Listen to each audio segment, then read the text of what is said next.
60 seconds! Have you ever wondered what you'd take with you if there was a nuclear attack and you only had 60 seconds to get as many supplies as you could to your fallout shelter? Then you wondered how those remaining days would play out? Well, that's basically what this is. This is a very bizarre game. It takes two ideas and tries to join them together, but it doesn't get either of them right. I guess the old saying, jack of all trades, master of none, would kind of apply. I'm not sure which idea the creators came up with first. Probably the survival part, as it has the most content. It's too bad because most of the fun of this game only lasts 60 seconds. The rest of the time you're just in one boring scenario after another. This really is two different games, so I'm going to need to talk about them like that. Let's start off with the prepping part, which is the 60 seconds the title of the game suggests. Depending on the difficulty level, you'll get a few seconds to prepare for your 60-second dash. There's only a few highlighted things that you can take. You're going to need to grab as much as you can and get back to your bunker in 60 seconds. This includes your family, oddly enough. You would think they could grab some of the stuff, or at least have the smallest care of their lives, because they don't seem to care at all if they live or die, or even if they get in the bunker. It's your choice if you take them or not. Less mouths to feed in the upcoming days if you don't.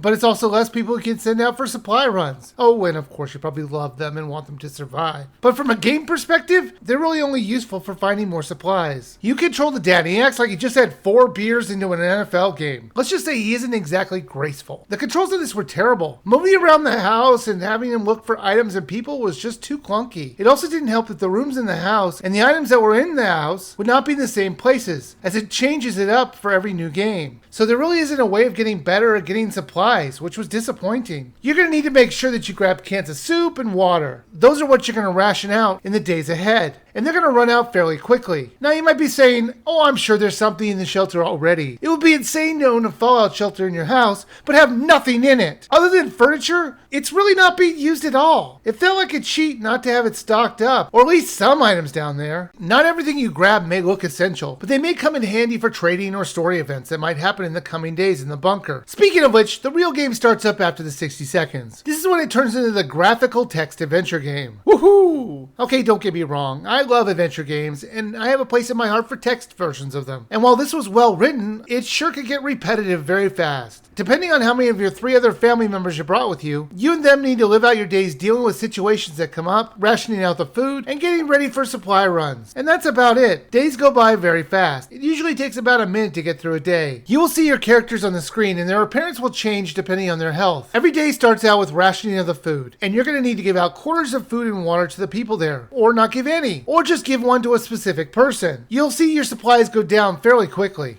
There might be an event that happens, like someone knocking on the door, or seeing an animal in the woods, or even a birthday coming up. It's just something to change up the action. The problem with this is the conclusion of everything was random. The game would basically just flip a coin whether or not you do well or not. This isn't fun. How am I supposed to use a strategy of staying alive if the computer won't use logic or consistent ideas to progress the story? How do I get better at a game that most of everything comes down to luck? The controls unbelievably on this part were bad as well, for completely different reasons. The buttons that you press were not natural at all. I mean this, let's say you have 2 people. The character on the left would use the A button, and the one on the right would use the B button. It's completely opposite to what the Nintendo controller uses, since the A button is on the right and the B button is on the left. Why not just flip this? It would feel more natural. Plus, if you want to use the kits, it's exactly the same problem on the X and Y buttons. I know this is a petty issue, but it was really annoying to play with that control scheme. So you send out a character to find supplies to help you survive the days ahead. Sometimes they just won't come back, even if they're perfectly healthy. Thanks again, coin flipping computer program. You can send them out with things to make it easier for them, but it was just annoying to lose a character just because of bad luck. Now I know you could just say, well, that's just survival games. And I understand that, but there's way too much luck in this game to make it enjoyable. There are different difficulty settings and a challenge mode if you want to get stuff for your characters to wear. There's also a mode if you just want to play the 60-second part, you can do just that and it'll skip the other part. Or if you prefer the survival part, you can just do that. And they're just going to give you random items and see how long you can survive. You can play this using the touchscreen, but really, it's not really a good way of doing it because the text is so small, it's too hard to read on the screen. So you best play this on your TV.